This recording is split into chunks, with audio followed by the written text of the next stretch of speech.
What would you do if all you had left was a rusted RV and a single dollar in your pocket? This is the unbelievable true story of a mechanic girl who lost everything: her home, her family, even her will to keep going, until she stumbled across a rusted, forgotten RV buried in a junkyard. Everyone thought it was worthless. Everyone except her. What she built inside this broken-down shell would become more than just shelter. It would become a miracle. Before we dive in, tell us, where in the world are you watching from? If you enjoy stories like this, make sure to hit that subscribe button, because tomorrow's episode is truly mind-blowing. Let's get started. The cab of the old Chevy truck had become her whole world, a cramped, rust-stained bubble that smelled like gasoline and old coffee.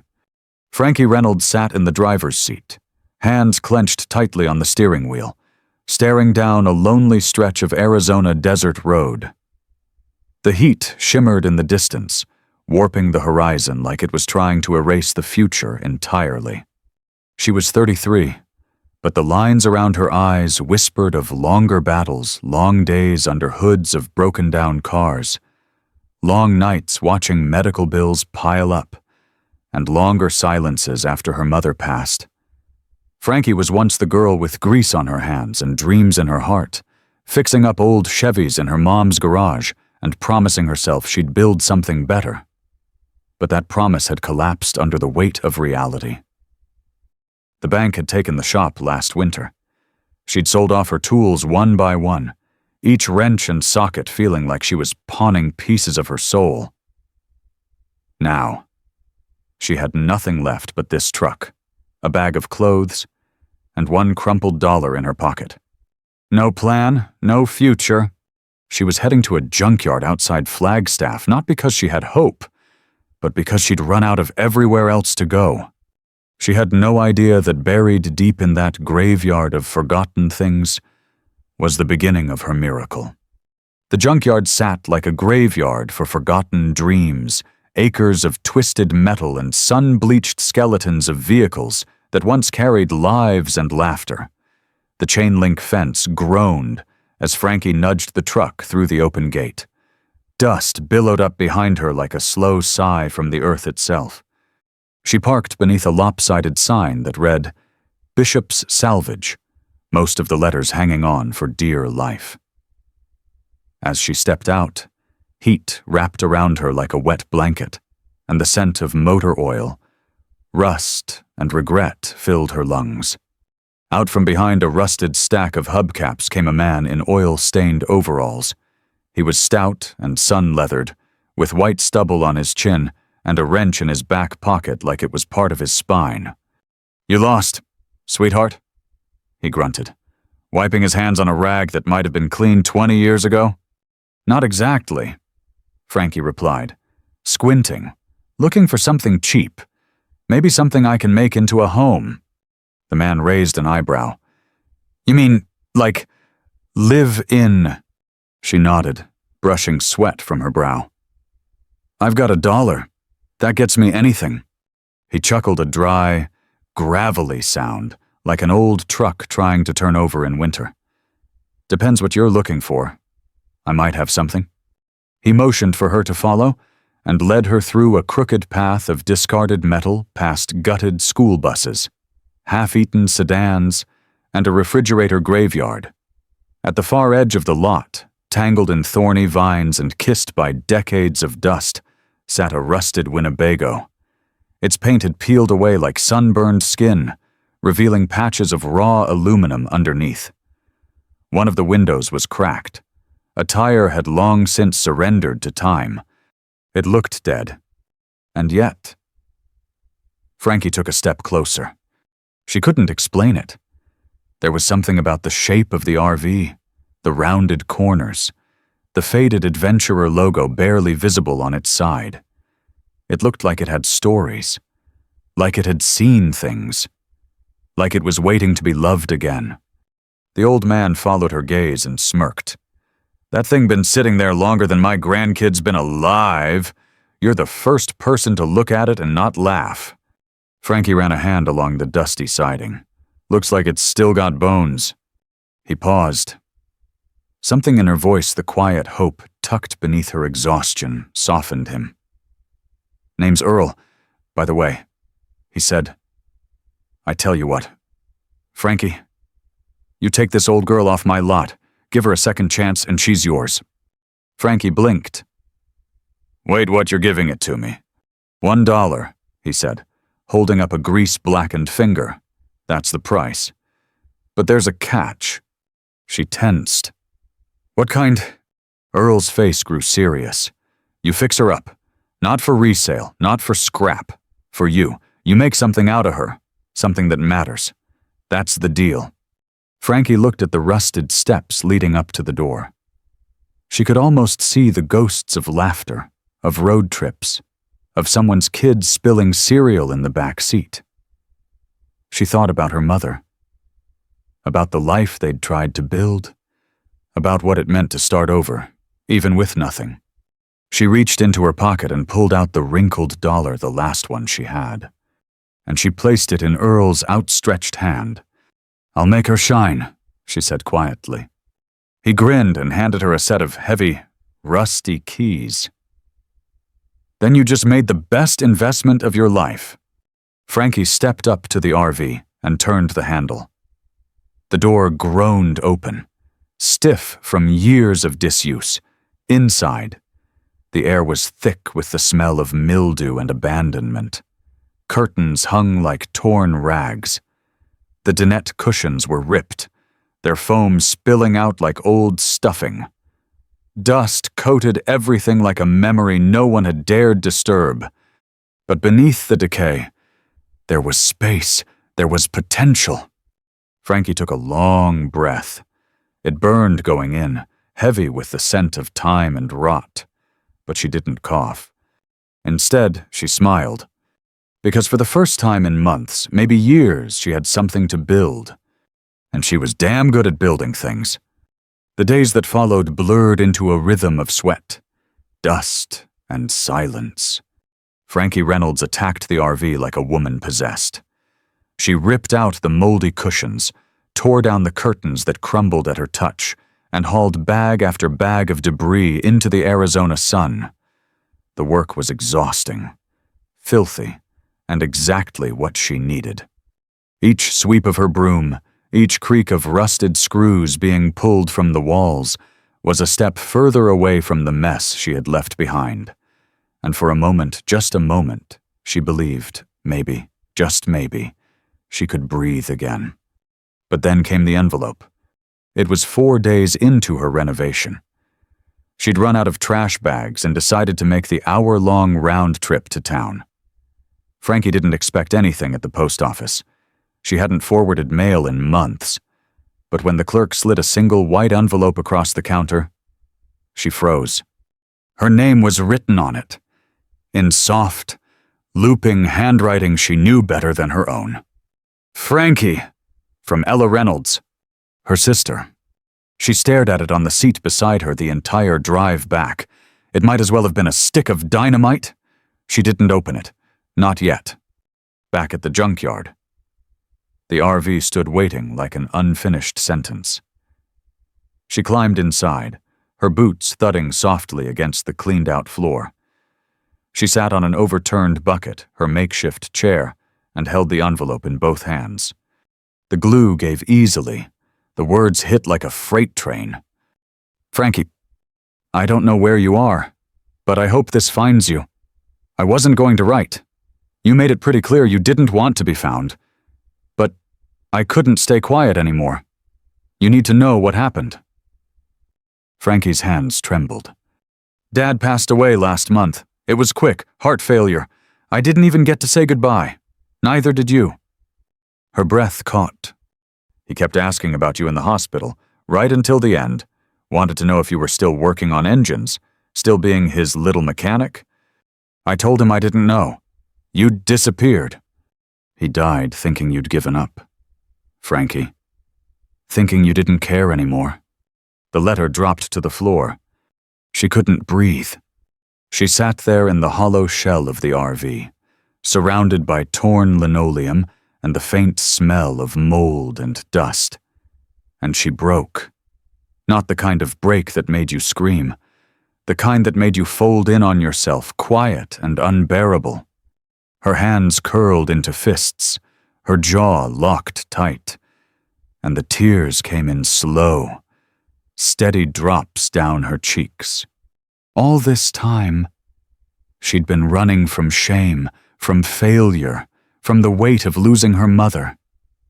She hadn't even realized she'd been running from her father, too, running from his disappointment. And now it was too late to face it. Too late to make it right. The RV was quiet.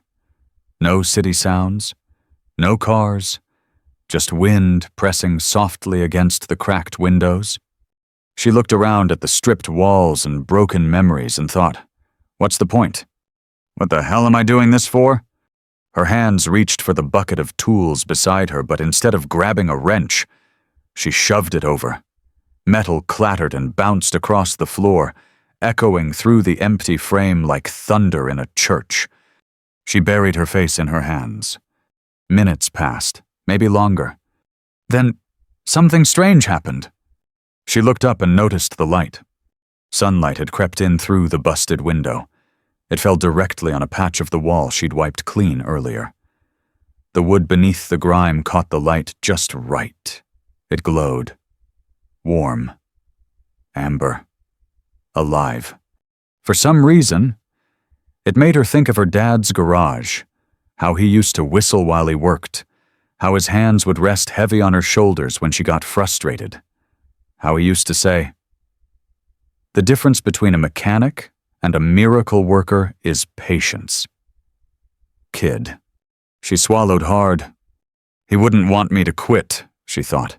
He'd want me to finish what I started. With shaking fingers, she reached down, picked up the scattered tools, and lined them up again one by one. Then, she got back to work.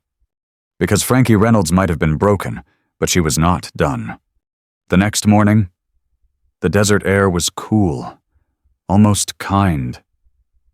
Frankie Reynolds stood in the doorway of the half-gutted RV, coffee in hand, boots dusty, hair tied back in a crooked ponytail. Something inside her had shifted.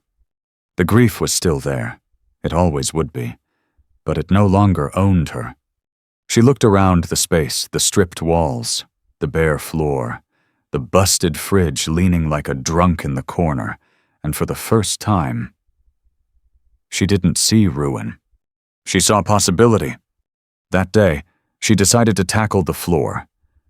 The old linoleum had already been pulled up, revealing stained plywood panels, warped in places and brittle in others.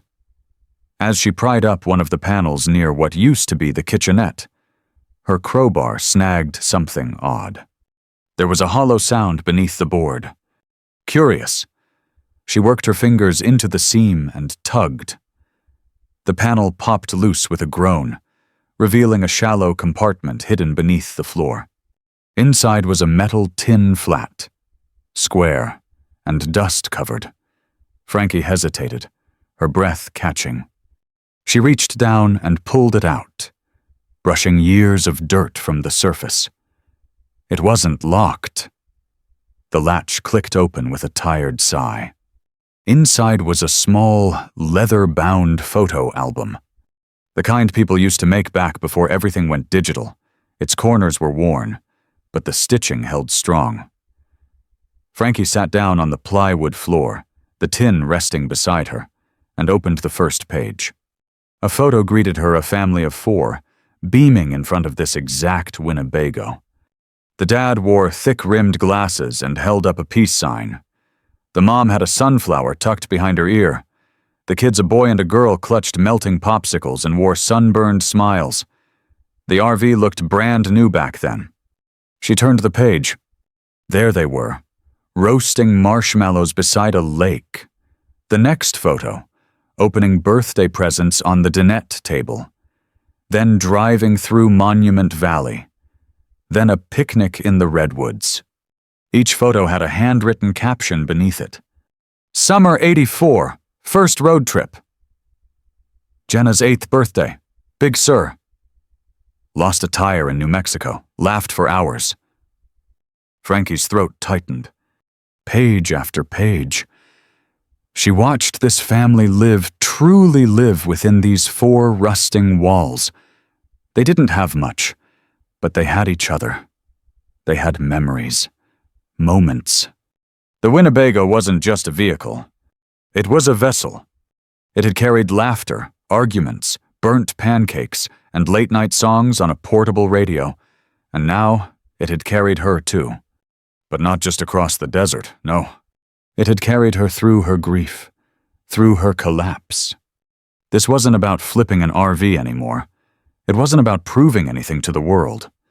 It was about reclaiming the part of herself she'd buried long ago under debt, under failure, under guilt, the part that believed in creating. Her fingers ran over the photo of the little girl, sitting cross-legged on the RV floor, stringing beads. She smiled. She closed the album gently, cradling it like it was something sacred. And in that moment, she knew what this place would become. It wouldn't be a survival shelter. It would be a home. Not for show, not for escape, but for starting again. For the first time in years, Frankie picked up her measuring tape not with dread, but with joy. That afternoon, she drew up plans, sketches of warm wood paneling, a tiny kitchenette with copper fixtures, a built-in bookshelf where the microwave used to be, a reading nook under the window, a real table small, but sturdy where someone might someday sit and talk about their day. She worked until the sun dipped low, her body aching, but her spirit light. As she locked up the RV for the night and leaned against the cool metal exterior, she looked up at the stars wide and glittering over the junkyard.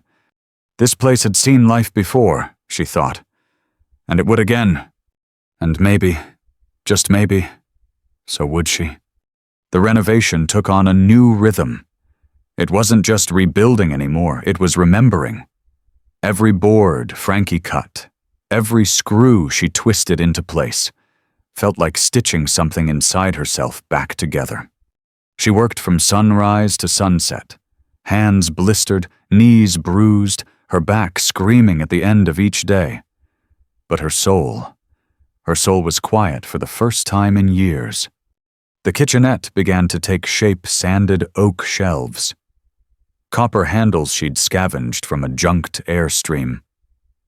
The walls were now wrapped in smooth cedar panels that made the air smell faintly of forests she'd never been to. A tiny bench sat under the window, waiting for someone to read a book or cry quietly into a cup of tea. She was finally building something that didn't have to be perfect, just honest, just hers. Then, one afternoon, while she was staining the countertop she'd carved from salvaged pine, she heard it. Tires, the crunch of them on gravel. Not the junkyard owner's old truck. Not delivery, something smoother, cleaner. Frankie wiped her hands and stepped outside. A silver sedan rolled to a stop by the gate. For a second, the sunlight blinded her. But then she saw him. Her brother, Luke. He stepped out, tall and tight-jawed, his shirt tucked in the way it always was, his shoes too clean for a place like this. He looked around the junkyard with visible disapproval. Shielding his eyes, "Frankie," he called out. "Are you seriously living here?" She exhaled slowly. "Nice to see you too." Luke walked toward her, his gaze drifting over the half-painted RV. "I've been trying to find you for weeks. Ella gave me the letter." Frankie stiffened. "So you came to lecture me?" He frowned. "I came because you're my sister. Because Dad died. Because I didn't want to wait for another funeral before I saw you again." The words hit her like a slap. She looked away. He followed her gaze toward the RV. "This is what you've been doing. Turning a roach motel into a mobile home." "It's mine," she said quietly. "I bought it for $1. Luke's laugh was bitter. "That sounds about right." She turned to him, eyes burning. You don't get to come here and mock this. You don't know what this place means. You don't know what I've been through. I do know, he snapped. I watched you throw away your life after Mom died. I saw the shop go under. I picked up the pieces while you vanished. I didn't vanish, she shot back. I broke. There's a difference. Silence. The kind that hurts more than shouting. Luke's voice softened. Why didn't you come home when Dad got sick? Frankie looked down. Her hands were stained with wood stain and shame. Because I thought he hated me. Because I thought I had nothing left to give him. Luke didn't speak, not right away. He looked at the RV again, looked at his sister, her scraped knuckles, the paint in her hair, the crack in her voice. This place, he said slowly. You really did this. She nodded, every inch. He stepped forward, opened the door. The warm scent of cedar and linseed oil greeted him. The light poured in from the window, casting a golden glow over the rebuilt dinette, the simple shelves, the soft blue curtains fluttering in the breeze. His mouth opened, then closed. This isn't junk, he said. Frankie smiled, just a little. No. It's a beginning. They stood in the doorway for a long time. Then, without asking, Luke stepped inside, sat down at the table, ran his hand along the polished wood. Dad would have liked this, he said. She sat across from him. Her voice trembled. I didn't get to say goodbye. Luke reached into his pocket, pulled out something small, placed it on the table. It was their dad's old pocket knife, the one he used to carry when he worked on cars. The one he said was older than both of you and still sharper. He wanted you to have it, Luke said. Frankie picked it up with reverence. The weight of it in her palm was unbearable. And healing? At the same time, the air that night was still. Too still. Frankie sat alone in the RV after Luke had gone. He said he'd be back in a few days and needed time to process, to think. She understood. That was the thing about pain. It didn't leave all at once. It leaked out slowly, like oil from an old gasket. She sat at the little dinette they'd built, her dad's pocket knife resting on the table in front of her, its blade folded in as if sleeping. She hadn't cried in front of Luke. But she cried now, for everything that was lost, for everything she'd never said. She traced her fingers along the edge of the bench beside her, then looked out the small window at the junkyard bathed in moonlight. The RV wasn't perfect. Hell, it wasn't even close. But it was hers. It was honest. She leaned back against the bench, shifting her weight slightly, then froze. Thud! There was something hollow underneath. She sat up, curious. She knelt and ran her fingers along the underside of the bench. A faint line caught her eye, just barely visible in the moonlight. A seam, hidden, almost deliberately. She grabbed a flathead screwdriver from her tool bag and wedged it under the panel. With a soft pop, it came free. Inside was a small wooden box, untouched by time, wrapped in a faded cloth. Frankie's hands trembled slightly as she pulled it into her lap. She unwrapped the cloth slowly, like opening something sacred. The box was carved from walnut, with delicate etchings of mountain peaks along its sides. No lock, just a simple latch. She opened it. Inside were a handful of letters yellowed, neatly stacked, and a small journal. The first letter was addressed to whoever finds this. She unfolded it. This RV carried our family through the best years of our lives. We laughed in this space. We cried in it. We grew up in it. My wife, Clara, passed away in the winter of '93. After that, I couldn't bear to sell this thing. I tried. Lord knows I tried. But every time I got close, I'd remember the way her voice echoed through these walls, the way she'd sing along to Fleetwood Mac while washing dishes in that tiny sink. If you're reading this, you've probably found this place in worse shape than we left it. I'm sorry, but I hope you can bring it back to life. If you do, I hope it brings you back to life, too. Martin Jameson. Frankie couldn't breathe. She stared at the letter until the ink blurred behind tears. She pressed it to her chest and sat there, folded over, the kind of crying that steals all sound from a room. Silent. Devastating. This place wasn't just a second chance for her. It had been a second chance for someone else, too. A sanctuary. A memory box on wheels. And now it had found her. She opened the journal next.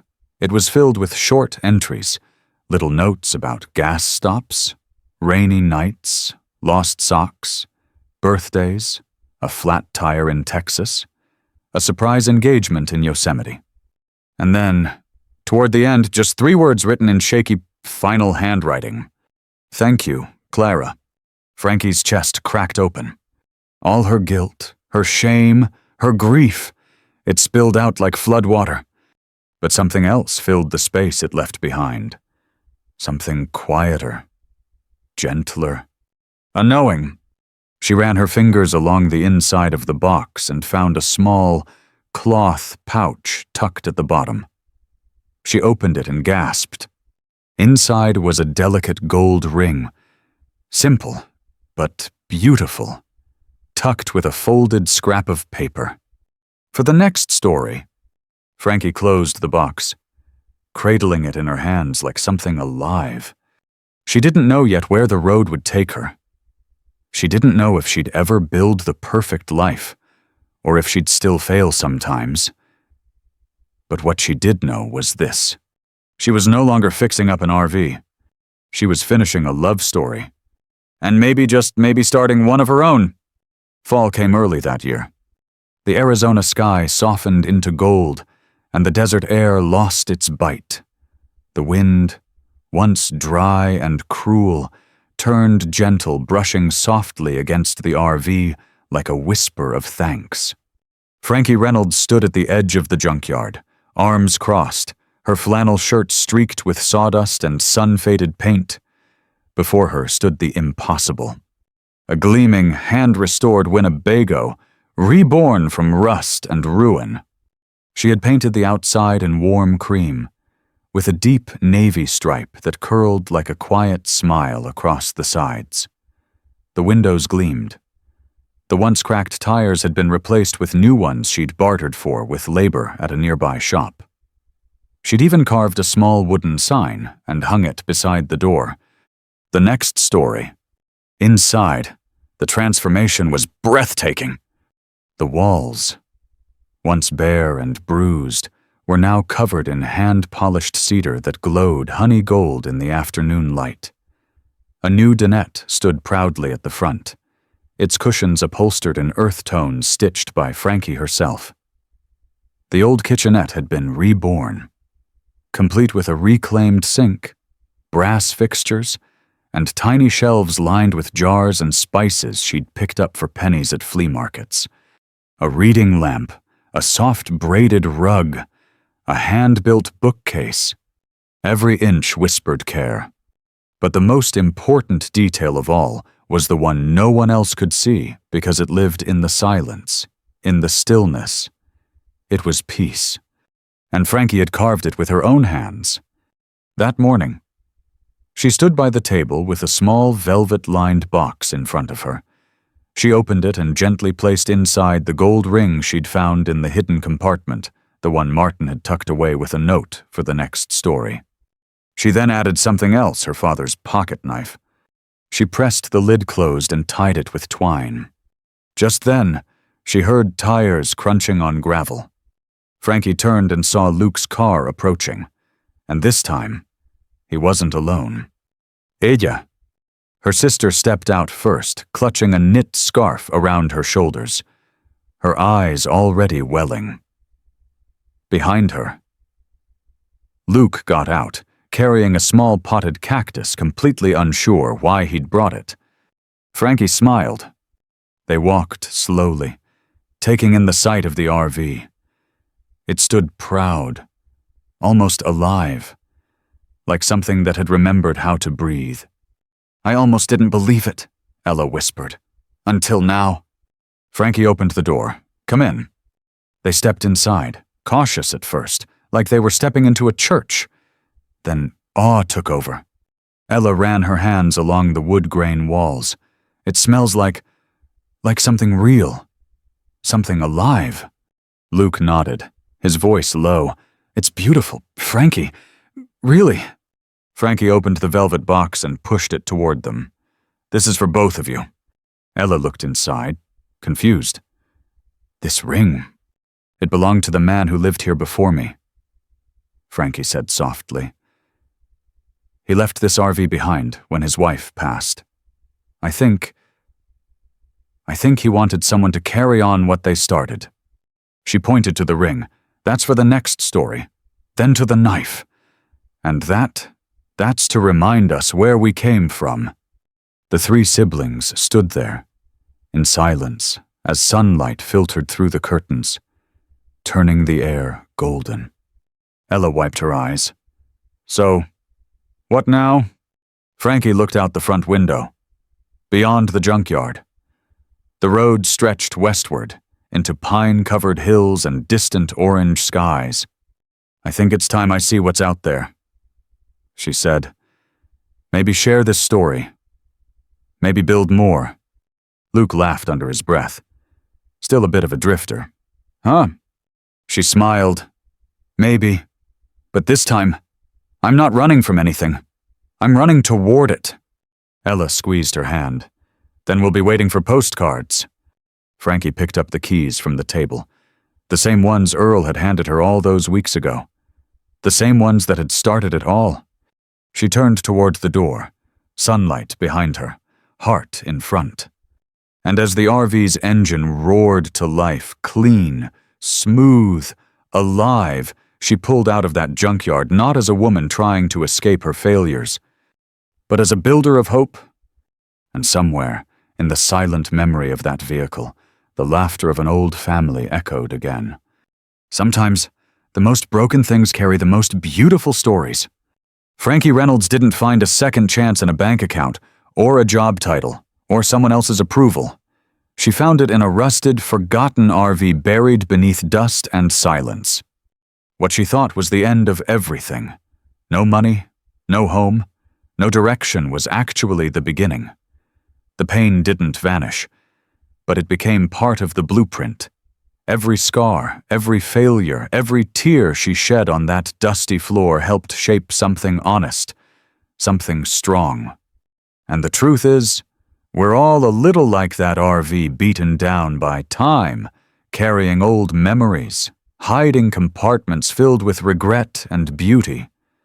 But with care, with effort, with love we can rebuild, not back into what we were, but into something even better. You don't need perfect conditions to begin again. You just need one reason not to give up, even if it costs your last dollar. Because for Frankie, and for anyone bold enough to begin again, rock bottom was never the end. It was just the foundation. The end. Up next, 2 more powerful stories waiting for you. Click to keep believing with us, and don't forget to hit subscribe if you believe broken doesn't mean beaten.